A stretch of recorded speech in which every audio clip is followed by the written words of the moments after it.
Tips for ladies: don't waste your time when it comes to choosing your partner. When you get to that point when you want to choose a life partner, when you want to choose your spouse, don't waste your time. There are indices, there are pointers that can show you where exactly to go to. You know, we keep talking about red flags, and some red flags can be very subtle. So you need by yourself to have things that you can note that this man has or doesn't have. And the best way to do that is by having different questions that you can ask the man. I read a book a while ago, and the book was on relationships, and the man was trying to advise ladies on how to know whether the man is the right one for you, or not necessarily the right one, but how to know whether he is in your scope. Can you take it further? Can you be serious with him? And he mentioned 5 questions that every lady should ask. Number 1, he said, ask him about his short-term goals, short-term plans. When you ask a man, the guy doesn't need to be there yet, but the man needs to have a vision. The man needs to know where he's going. So ask him about his short-term plan, short-term goals, and let him explain very well what he means by everything that he mentions. So if he says, for example, my goal is actually to be an engineer, it's one thing to say that, but then he always spends his time on social media scrolling TikTok. And it's another thing to say that, but currently he is volunteering at a certain cable company so that he can be able to gather enough finances. Then he goes to school to study the same. That's one thing. So ask him about his short-term goals. Then number 2, ask him about his long-term goals.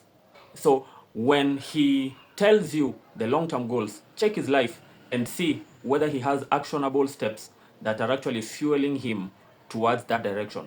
It's one thing to say, I'm going to this direction, but then everything that you're doing right now is, by common sense, showing me that you're going towards this other direction. So that's question number 2. This is some of the things to ask even before you start dating. This, in fact, you don't need a date for this. Just ask via phone call. Just get to know him. Number 3, ask him what's his perception of family. So ask him questions. How did you grow up? Did you have siblings? Did you have a mom? Did you have a dad?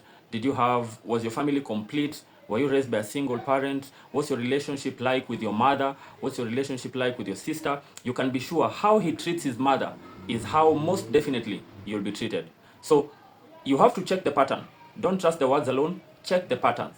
All right? So these first 3 questions, ask before you even decide that I want to enter into this thing.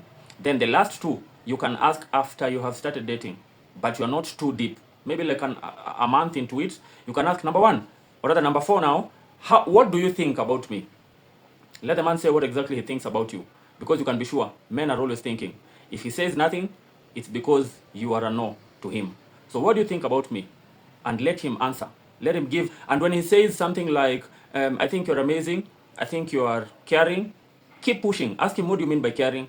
What makes you say that I'm caring? And let him give examples upon examples. If the man is serious with you, you will see that he has everything figured out. What do you mean by I'm caring? And then he'll say something like, I remember when I told you my sister has a birthday, you just called me to say this gift is for her, make sure you give her. Or when I had a sick cousin, or when I was going through this, or I saw the way you took care of that child and I saw your beautiful heart, it's so caring. Let him spell it out. All right? What do you think about me? And then number 5, what do you feel about me? Thinking and feeling for men are very different. Don't get it twisted. What do you think about me? Number 4. What do you feel about me? Number 5. If you can be able to answer these 5 questions to your satisfaction, based on how you would want this relationship to be, then you can go ahead. But if you find that there are certain red flags that you can't cope with, it's time to put your feet on your shoulders and run. Bye-bye.